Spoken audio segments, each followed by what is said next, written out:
할렐루야. 다른 걸로 우리를 구원하지 않으셨습니다. 십자가로 우리를 구원하셨습니다. 십자가는 우리의 구원의 상징이고 십자가는 기독교 진리의 모든 것이 다 담겨 있다고 해도 과언이 아닙니다. 여러분, 그런데 이 십자가가 많이 요새 그 의미가 퇴색되어 있는 것 같아서 아름답게 꾸미거나 문신을 하거나 뭐 이렇게 무엇을 꾸미는 데 자꾸 십자가가 사용되는 것 같은데, 여러분, 사실 십자가는 그런 것이 아니지 않습니까? 가장 고통스럽고 가장 참혹하고 그리고 가장 흉측한 사형틀, 죽음의 현장이었습니다. 생각만 해도 끔찍한 죽음의 현장, 그곳에 바로 십자가가 세워졌다는 것이죠. 영상 하나 잠깐 보여드리겠습니다.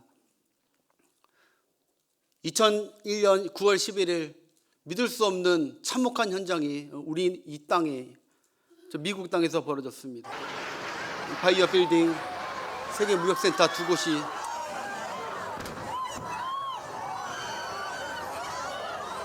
테러당하고 붕괴당하는 현장이었습니다. 저렇게 100몇십 층 되는 건물 두 개가 무너져 내렸죠. 이슬람 극단주의 테러 집단이 벌인 참혹한 현장입니다. 됐습니다. 여러분, 제가 이걸 왜 보여주냐면은 이게 붕괴되고 나서 기증기사인 그 프랭크라는 어떤 미국 사람이 그 잔재들을 치우다가 놀라운 것을 발견했는데, 사진 한번 보여주세요. 저 건물이 무너졌던 저 장소에 바로 희한하게 누가 이렇게 만들어 세운 것이 아니라 철저 그대로 십자가가 딱 놓여 있는 것입니다. 미국은 기독교 국가이기 때문에 이게 무엇인지를 압니다. 이 참혹한 현장, 이 생각만 해도 끔찍한 현장, 피가 절절절 흘렸던, 비명소리가 찾아있던 이 현장에 왜 저기 십자가가 세워졌을까? 모두 다 궁금했습니다. 저 참혹한 현장에 십자가가 세워진 것이 아주 인상적이었습니다. 그러면서 미국 사람들이 십자가를 다시 묵상했습니다. 아, 맞다. 우리가 그동안 십자가를 너무 멀리 오해하고 있었다. 십자가는 가장 잔혹하고 참혹한 사형틀이었는데, 눈물의 골짜기인데, 고통의 자리에 있는 것이 십자가인데, 그래서 미국인들이 다시 십자가에 대한 문신하거나 꾸미거나 이런 거 했던 것을 자중하면서 우리가 십자가가 잘못 곁길을 갔다는 것을 깨달았다는 것이죠. 여러분, 흉악한 이슬람 테러 집단이 묻혀야 할 저 자리에 바로 무고한 시민 2997명이 저기서 죽었습니다. 테러 집단이 죽어야 될 저 자리에 무고한 시민이 3000명 가까이 저기 죽었어요. 죄인 중에 괴수인 이거를 조작한 빈 라덴이 저기에 참혹하게 심판을 당해야 되는데, 의인인 소방관 344명이 저기하고 아무 상관이 없었던, 저기를 구출하고 생명을 구하러 갔던 의인 소방관 344명이 저기에 처참하게 죽었습니다. 여러분, 이렇습니다. 십자가는 이처럼 우리에게 이해하기 힘든 아이러니한 곳에 십자가는 세워집니다. 십자가는 마땅히 죽어야 할 죄인이 죽었다는, 마땅히 죽어야 될 죄인이 죽었다 하는 곳에 세워지는, 상식적으로 세워지는 곳이 아니었습니다. 십자가는 그 죄인 대신 의로운 자가, 의로운 생명이 대신 죽고 형벌을 받았다는 표징이 바로 십자가였던 것입니다. 그것이 우리 주님이 우리를 살렸던 십자가였습니다. 여러분, 십자가는 오묘하죠. 십자가는 오묘하지만 십자가 안에는 하나님의 지혜와 능력이 담겨 있다고 합니다. 십자가를 알면 알수록 하나님의 사랑의 넓이와 깊이와 높이가 너무너무 무궁해서 바울은 터져나오고, 십자가 외에 자랑할 것이 없다. 나를 구원한 십자가만 나는 자랑하겠다.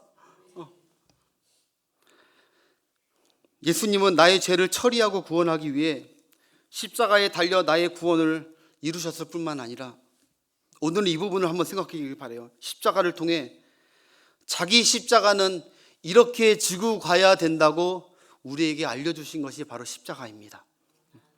특별히 십자가에 7말씀 하셨는데, 그 7말씀, 그냥 십자가에서 우리 아무 말씀 안고 돌아가시고 우리의 죄를 대속해 주셔도 됐는데, 너무너무 고통스러운 그 순간에 말하기조차, 숨쉬기조차 힘든, 호흡하기조차 힘든 그 시간에 힘을 다해서 일곱 마디를 말씀했다는 것은 우리에게 계속 십자가를 묵상하며 우리가 짊어지고 있는 십자가를 이 말씀에 은혜 받고 따라가라는 것이죠. 할렐루야. 네. 여러분 각자 믿는 자에게는 하나님께서 주신 십자가가 있습니다. 그때 내가 내 십자가를 잘 지고 가고 있는지, 승리할 수 있는지를 알 수 있는 방법은 예수님이 걸어가신 십자가를 바라봤을 때, 그대로 했을 때 우리는 우리의 주신 십자가도 승리하고 이겨낼 수 있을 줄 믿습니다. 말씀 한 군데만 보겠습니다. 누가복음 9장 23절. 여러 군데 있지만 이거 한 번만 볼게요. 또 예수님이 무리에게 이르시되 아무든지 나를 따라오려거든 자기를 부인하고 날마다 제 십자가를 지고 나를 따를 것이니라. 아멘. 여러분, 사람들은 그냥 살지만, 짐을 지고 살지만 우리는 그냥 고충의 짐이 아니라 믿는 자들에게는 십자가, 영광스러운 십자가를 주십니다. 그게 학생들도 똑같이 공부하지만, 똑같이 공부하고 사람들도 똑같이 회사를 다니지만 믿지 않는 자들은 그거 짐입니다. 그러나 믿는 자들은 하나님의 영광이라는 목표가 있습니다. 하나님의 영광을 위해서. 예수님도 하나님의 영광을 위하여 십자가의 길을 끝까지 갔기 때문에 내게 주신 이 직장이든 가정이든 학교이든 끝까지 하나님의 영광을 위해서 가고자 하는 그 십자가의 길에는 어떻게 가야 되냐면 바로 주님이 가신 그 길처럼 가야 됩니다. 그것을 오늘 좀 묵상해 보고자 한다는 것입니다. 여러분, 예수님께서 그러면 본론으로 들어와서 십자가에서 제일 처음에 하신 말씀이 무엇일까요? 그 말씀 바로 오늘 본문이죠. 아버지여 저들의 죄를 사하여 주옵소서입니다. 아버지여 저들의 죄를 사하여 주옵소서. 한마디로 용서를 구했습니다. 용서의 기도가 첫 마디였습니다. 그들이 용서하시면서 저들은 지금 자기들이 무엇을 하는지 저들은 알지 못하고 있습니다. 그러니 저들을 용서해 주옵소서. 여러분, 이렇게 기도하신 이유는 그때 당시에, 그 다음 절 한번 띄워주세요. 밑에 예수님을, 오늘 여러분은 십자가를 밑에서 바라볼 겁니다. 밑에서 바라본 십자가, 군중들에서, 백성들에서 바라본 십자가, 예수님은 그 어떠한 십자가를 지고 계셨는지. 시작. 누구든지 자기 십자가, 이거 말고요.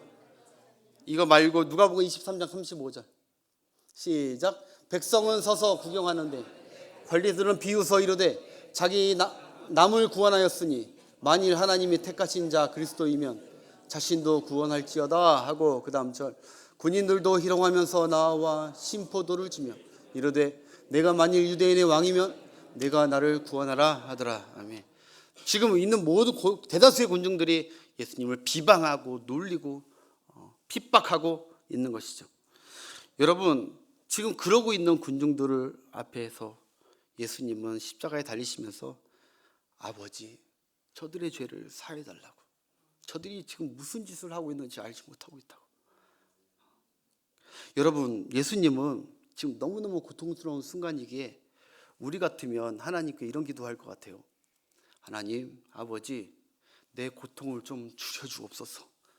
너무너무 힘듭니다. 내 고통을 줄여주옵소서. 자기를 위한 기도를 할 것 같아요. 아니면 하나님, 저 비방하고 놀리는 저 목소리 듣고 싶지 않습니다. 너무 괴롭습니다. 그러니 저들의 입을 좀 막아주옵소서. 내가 못 견디겠습니다. 즉 우리 같으면은 너무너무 고통스러우니까 나를 위해서 좀 하나님께 기도할 것 같은데, 예수님은 내가 아니라 그렇게 기도한 나를 핍박하고 비방하고 내 옷을 다 벗기고 수치스럽게 만들었던 그들을 위해서, 그들이 죄 용서받기 위해서 기도하셨던 주님이셨다는 것이죠. 주님께서는 산상수훈에서 이렇게 말씀하셨던 걸 여러분 기억하실 거예요. 내 원수를 사랑하고 너를 핍박하는 자를 위하여 기도하라. 내 원수를 사랑하고 너를 핍박하는 자들을 위해서 기도해라. 예수님은 지금 그 명령을 이 십자가 위에서 친히 실천하고 계시는 거예요. 말씀만 하신 게 아니라 친히 그런 삶을 보이셨어요. 원수를 사랑하고 그들을 위해서 기도하고 계시는 주님. 여러분, 예수님은 이 땅에 관광 오거나 다른 거 하러 오신 분이 아니라 용서하러 오셨습니다. 할렐루야. 예수님이 이 땅에 오신 이유는 용서의 대가를 치르기 위해서 오셨죠. 예수님의 공생이 시작 때 첫 마디도 용서가 전제되어 있어요. 예수님 공생의 첫 마디가 뭐였죠? 회개하라! 회개하라! 천국에 가까웠느니라. 이것이 예수님의 첫 마디였어요. 회개하라! 이 말 뜻에 뭐가 있는 줄 아세요? 죄를 용서할 테니까, 죄 용서의 길이 열렸으니까 돌이켜 와라 라는 것이죠. 용서가 전제된 거예요. 여러분, 저도 이 설교를 준비하면서 목사로서 회개하는 게, 십자가 설교를 하면서 항상 다른 주제의 설교는 하지만 자주 안 하는 설교가 있다면 바로 용서의 설교를 안 했구나. 용서의 설교를. 여러분, 십자가는 용서가 빠지면은 십자가가 아닌 것입니다. 십자가는 나 같은 죄인을 용서하신 하나님의 사랑이 있는 것입니다. 나를 심판하려고 하는 그게 십자가가 아니라 나를 용서하신 증거가 십자가입니다. 오늘 우리가 대하는 이 성찬은 용서의 표식입니다. 그 용서해 주심에 감사하고 받아주심에 감사하고. 할렐루야. 하나님 이 땅에 오신 이유 재용서였습니다. 예수님은 이처럼 용서로 시작해서 오늘 십자가에 달려서 용서로 마무리하시는 주님. 그래서 기독교는 십자가 종교입니다. 십자가 종교라는 것은, 여러분 밖에 나가보세요. 어제도 밤에 다녔는데 교회마다 십자가 있습니다. 근데 십자가 종교라는 것은 무슨 종교예요? 용서의 종교라는 것입니다. 교회는 십자가를 앞세웠다는 것은 용서하기로 결단한 자들의 모임인 줄 믿습니다. 내가 용서받았으니까 용서하기를 원한다. 여러분, 5년 전에 강남의 아주 큰 모 교회에서 폭행 사건이 일어났습니다. 큰 화제가 됐는데, 강남의 그 교회에 부목사가 담임 목사님을 폭행했습니다. 그래서 담임 목사님의 61갑인지도 넘었는데 얼굴에 함몰됐어요. 여러분, 당시 저는 부목사였습니다. 5년 전이라. 그래서 이야, 이거 보통 일이 아니구나. 어떻게 담임 목사를 때릴 수가 있지? 그러면서 저는 나중에 담임 목사 되면은 부목사들에게 잘해줘야겠다. 맞지 않으려면. 그런 또 결심을 했던 그런 기사였는데, 여러분, 그런데 그때 그 사건 기사를 보면서 솔찬하게 제가 실망감을 감추지 못했습니다. 왜냐하면 물론 목사가 폭력을 저지르는 건 굉장히 실망스럽고 그건 너무너무 잘못된 것입니다. 목사가 사랑을 말씀하고 하는 그래야 되는데 폭력은 다 잘못된 것이죠. 그리고 그런 생각도 했어요. 담임 목사가 오죽했으면 부목사가 때렸을까? 라는 약간 부목사 편에서도 한번 생각하면서 그렇게 해서 좀 불편한 것도 있었겠지만 제가 더 실망스러운 것은 그 부분이 아니었어요. 바로 그 교회가 그 사건 이후에 내놓은 성명에 마음이 많이 아프더라고요. 그 성명에 이렇게 얘기해요. 그 교회에서 그 사건에 연루된 부목사들을 다 처벌하겠다, 절대로 좌시하지 않겠다 라고 공표했습니다. 어디 가요? 교회에서, 당회에서 성도들이 절대로 그 사건에 연루된 부목사들을 다 처벌하겠다, 절대로 이 사건을 좌시하지 않겠다, 용서하지 않겠다 이겁니다. 여러분, 교회라는 것은, 십자가의 우리의 신앙이라는 것은 사건 해결이 중점이 아닙니다. 우리가 누구인지를 세상 가운데 증명하는 것이 우리 삶의 목표인 줄 믿습니다. 너희는 빛과 소금, 너희는 가리울 수가 없다. 세상이 다 너희를 볼 것이다. 감출 수가 없다. 너희는 빛이다, 소금이다 했는데 우리가 누구인지를 증명해야 돼요. 십자가에 군대면. 근데 여러분, 그 교회에 십자가가 있었느냐 아니겠습니까? 그 교회에 예수님이 있으셨냐 이겁니다. 그 교회에, 그 공포에 용서가 있었느냐 이것입니다. 예수님은 우리가 따라올 때 예수님과 같이 용서의 십자가를 지고 따라오기를 주님이 원하십니다. 그것으로 말미암아 하나님께서 영광을 받으시거든요. 여러분, 베드로전서 3장 9절을 한번 보겠습니다. 함께 악을 악으로 욕을 욕으로 갚지 말고 도리어 복을 빌라. 이를 위하여 너희가 부르심을 받았으니 이는 복을 이어받게 하려 하심이라. 아멘. 저도 사실 정치 아닌 정치, 이제 목회 정치 막 서기를 세 군데서 서기를 맡다 보니까 정치 아닌 정치를 하다 보면 이렇게 대항할 때가 있어요. 근데 이 십자가를 생각하면서 악을 악으로 갚지 않아야겠다, 그런 생각을 많이 했습니다. 여러분, 예수님의 십자가를 보면서 예수님은 끝까지 악을 악으로 갚지 않으셨습니다. 우리가 끝까지 십자가 가지고 승리할 수 있는 그 방법은 바로 용서하는 신앙인 줄 믿습니다. 우리가 종종 나를 힘들게 하는 이웃들이나 사람들이나 가족들이 있죠. 나를 힘들게 하고 모함하고 그리고 뒷담화하고, 그러면 그런 사람들에게 우리는 가끔 이런 말을 합니다. 나도 해볼 만큼 해봤어. 나도 할 수 있는 건 다 했어. 근데 안 되겠어. 내가 할 수 있는 거 다 해봤어. 안 돼. 그런데 여러분, 정작 다 해봤다면 정작 용서해 보셨습니까? 다 했다고 주장하지만 용서까지 해보셨습니까? 용서. 체벌, 훈계 그런 거 말고요, 진정한 용서가 거기까지 해보셨냐는 거예요. 예수님을 따르는 길에 가장 어려운 일이 있다면 여러분, 그게 용서가 아닐까 싶어요. 사실 솔직히 맞잖아요. 여러분, 예수님을 따르고 신앙생활 하는 길에 말씀 읽는 게 어렵습니까?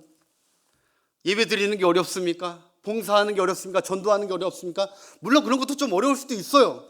그러나 내가 얘기했지만 가장 어려운 게 있다면, 가장 어려운 게 있다면, 가장 안 되는 게 있다면 그게 용서 아닐까 싶습니다. 여러분, 우리도 주님이 맡겨주신 십자가를 지고 가야 할 텐데 사단이 이것만은 우리가 예수님 안 닮기를 바라고 있어요. 간절히 바라고 있어요. 다른 건 다 그래, 그래도 요거는 우리가 예수님 안 닮기를 바래. 그게 뭘 줄 아세요? 그게 용서예요. 용서. 예수님처럼 우리가 용서하는 것을 사단이 너무너무 싫어해요. 더 나아가 예수님처럼 그를 위해서, 원수를 위해서, 핍박하는 자를 위해서 기도까지 해주는 거 사단이 너무너무 싫어한다는 거예요. 힘들게 우리가 십자가 지고 가길 원하지. 여러분, 오늘 주님께서 이 성찬식과 이 고난주간 가운데 십자가를 묵상할 때 저와 여러분에게 용서할 수 있는 은혜와 능력까지 함께 주실 줄 믿습니다. 내 힘으로 되는 것이 아닙니다. 하나님이 은혜 주셔야 사랑 주시고 용서할 능력을 주셔야, 힘을 주셔야 가능한 것이기에 그 소망 가지고 고난주간에 참여하시는 여러분 되시길 축복합니다. 본문은 여러분들, 저들을 어떻게 용서하지? 용서 너무 나도 힘든데 라고 했다가 본문에서 주님이 용서하라 한 다음에 그 다음에 하셨던 말씀에 용서할 힘이 생겼습니다. 용서할 힘이. 예수님이 오늘 아버지여 저들을 용서하여 주옵소서 한 다음에 그 다음에 뭐라고 했는지 본문 띄워주세요. 뭐라고 했냐면 자기들이 오늘 본문 저기 보시면 자기들이 하는 것을 알지 못함이니이다. 나를 핍박하고 나를 어렵게 하는 그들은 자기들이 지금 무슨 일을 하는지, 나에 대해서 내가 누구인지를 알지 못하고 있다는 거예요. 여러분, 정말 그렇습니다. 지금 하나님을 믿는 유대인들과 종교 지도자들이 자기들이 지금 핍박하고 놀리고 죽이고 놀리고 있는 그 비방하고 있는 그분이, 그 예수가 하나님이셨는 걸 알았다면, 하나님의 아들이신 것을 알았다면 어떻게 감히 하나님을 섬기는 그들이 예수에게 그걸 하겠습니까? 예수님은 하나님께 기도하는 겁니다. 하나님, 저들이 정말 나를 예수로, 하나님의 아들로 알았다면 나를 이렇게 핍박했겠습니까? 나를 이렇게 십자가에 모질게 침뱉고 모욕하겠습니까? 저들을 용서해 주옵소서. 알지 못해서 그랬습니다. 알지 못해서. 로마 병정들도 마찬가지예요. 로마 병정들이 여러분 채찍질했던 그 예수가, 그 예수님이 천사를 호령하시는 만주의 주라는 사실을 창조주 주라는 사실을 만약에 로마 병정이 알았다면 어디 감히 창조주 천군 천사를 호령하는 그 예수님께 가이사를 쥐락펴락 하시는 그분께 어떻게 채찍질한단 말입니까? 한마디로 무엇입니까? 로마 병정들 예수님이 누구인지 몰랐습니다. 알았다면 그거 못하죠. 여러분, 더 놀라운 것은 이 백성들이 여러분 우리 예수님이 하나님의 아들이심을 알았다면 자기와 우리 자손들이 예수 죽인 대가를 나뿐만 아니라 내 자손도 심판받을 것이다. 이렇게 막말까지 해버릴 수 있냐는 말이죠. 그들은 정말 예수님이 하나님의 아들이신지 몰랐습니다. 알았다면 어떻게 그렇게 합니까? 마태복음 27장 25절 보겠습니다. 백성이 다 대답하여 이르되 예수님을 죽인 피를 우리와 우리 자손에게 돌릴지어다 하거늘. 세상에 이런 부모가 어디 있습니까? 자기 심판받을 거 알면서 나는 죽어도 내 자식은 심판 안 받길 바라는 게 부모 마음인데 정말 몰랐다는 거예요. 정말 일부 예배 때도 얘기했지만 제가 만약에 얘가 누군지도 모르고 딱 때리려고 하다가 얘가 강호동의 아들이다, 김종국의 아들이다 그러면 저는 때리려고 하다 김종국 아들이면 못 때리지. 내가 얻어 터지려고 내 자식도 얻어 터지려고 못 때리죠. 누군지 알면 못 때리죠. 내가 누구를 해코지 하려고 했는데 그게 대통령 아들이야. 어떻게 건드립니까? 알면 안 건드리는데 모르니까 막 때렸는데 나중에 알고 보니까 그럼 빨리 뭐 어떻게 해야 돼요? 빨리 가서 용서를 빌어야지. 내가 모르고 그랬다고. 나 좀 살려달라고. 빌어야죠. 예수님은 지금 그 기도 드리시는 거예요. 이들 정말 모르고 그러는 겁니다. 모르고. 그러니까 예수님이 얼마나 사랑이 많으시냐면 날 비난하는 그 자들에게 저들을 이해하고 있고 어떻게 해서든 저들을 변론해서 하나님께 저들을 용서하게 해달라고 간구하는 정말 용서하시는 예수님. 가식이 아니라 마지막 떠나는 그날까지 용서하시는 예수님. 사람들이 죄를 지으면 얼마나 무서운 형벌이 기다리는지 예수님은 아는데 저들은 아버지, 저들은 죄를 범하면 얼마나 큰 형벌이 있는지 저들은 알지 못하지 않습니까? 그러니 저도 불쌍하니까 용서해 주옵소서. 조나단 에드워드라는 분이 이런 말을 했어요. 세상 사람들 중에 지옥을 1분만이라도 봤다면 이 세상에 지옥 갈 사람, 범죄할 사람 한 사람도 없다. 지옥을 1분만 경험했다면, 1분만 봤다면 죄 지을 사람 아마 이 세상에 한 분도 없을 것이다. 거기가 얼마나 끔찍한 곳인지 알았다면. 우리 주님은 십자가상에서 끝까지 죄 범한 인생들을 이해해 주시고 중보의 기도를 드리셨습니다. 저들이 모르고 그랬다고. 그래서 베드로가 나중에 형제들아 너희가 알지 못하여서 그리하였으며 너희 관원들도 그리한 줄 아노라 라고. 나중에 십자가에 죽인 그사를 찾아가서 전도할 때 그때 너희들 알지 못하고 예수님을 죽인 그분이 하나님의 아들이었는데 이제라도 알아가지고 회개하라는 거예요. 제가 아까 김종국 때려간다 뒤늦게 나서 회개하듯이 하나님이 너희들의 회개를 기다리신다. 예수 죽인 그 잘못, 죄의 큰 지뢰. 사도 바울도 훗날 회심한 후에 이렇게 고백합니다. 디모데전서 1장 13절 시작. 내가 전에는 비방자요 박해자요 폭행자였으나 도리어 궁율이 입은 것은 내가 믿지 아니할 때 다 알지 못하고 나는 지금 하나님 일을 하는 줄 알고 알지 못하고 내가 교회를 핍박하고 하나님의 아들을 따르는 저들을 다 죽였는데 알고 나니까 내가 죽을 죄이구나. 내가 제정신이 아니었구나. 이제 알고 나서 알았다는 거예요. 여러분 우리가 예수님의 기도와 용서를 배우길 원합니다. 할 때 죄 용서는 그들을 이해하면서 여러분 내가 용서하지 못하고 미워하고 있는 사람이 있다면 우리도 예수님처럼 이해해야 됩니다. 하나님 나를 이렇게 핍박하는 그 사람이 있으면 맞아 하나님 그가 내가 누구인지 모르기 때문에 저럽니다. 나 용서할 수 있습니다. 내가 누구인지 나를 다 알지도 못하면서 저렇게 얘기하고 있는데 저들이 몰라서 그런 겁니다. 저도 예수님처럼 용서하길 원합니다. 할렐루야. 그리고 우리 모두 다 죄가 얼마나 많은지 우리가 다 몰라서 지금 이렇게 죄를 범합니다. 용서하여 주옵소서. 나도 용서해 주시고 저도 용서하여 주옵소서. 용서의 기도가 진짜 십자가 신앙인 줄 믿습니다. 그 사람이 가족이든 친구였던 이웃이든 어떻게 나한테 그럴 수 있냐? 네가 날 아는데 나한테 어떻게 그럴 수 있어? 네가 다 알면서 라고 얘기하지 마시고, 그는 나를 아직 잘 모르고 그러는데 이해할 수 있다. 주여, 용서할 수 있을 것 같습니다. 용서하겠습니다. 결단하다 보면 성령께서 도와주실 줄 믿습니다. 여러분, 그래서 이 용서의 강구가, 이것만 얘기하고, 이 용서의 강구가 하나님이 그냥 듣고 마셨을까요? 하나님이 이 기도 응답해 주셨을까요? 응답 안 했을까요? 예수님이 아버지께 올려드린 기도인데 당연히 응답하셨죠.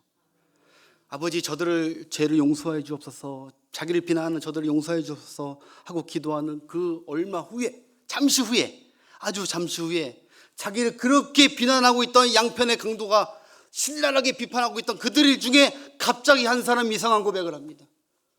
자신의 죄를 뉘우치고, 이분은 하나님의 아들 같아. 우리가 지금 큰 범죄를 저지르고 있다. 회개의 역사가 일어납니다. 용서를 구하는 역사가 일어납니다. 하나님께서 예수님 기도 들으시고 그 일을 하고 계시는 줄 믿습니다.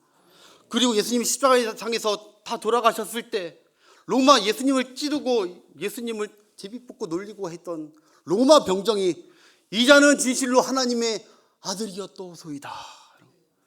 자신의 잘못을 진짜 하나님이셨다 뉘우치고 회개하는 역사가 일어난 줄 믿습니다. 여러분, 그리고 누가복음 23장 48절에 보면 그 자리에 많은 사람들이 가슴을 치며 돌아갔다고 성경에 나옵니다. 하나님께서 회개 역사를 주신 줄 믿습니다. 또 50일 후에 여러분 잘 알겠지만 성령 충만한 베드로가 설교하니까 그때 그 예수님을 핍박하고 죄지었던 그들이 3,000명, 5,000명이 예수님 죽인 죄를 가슴치며 우리 죄를 어찌할꼬 회개하게 하신 하나님의 역사가 있었습니다. 예수님이 기도하신 거 우리 하나님이 응답해 주신 줄 믿습니다.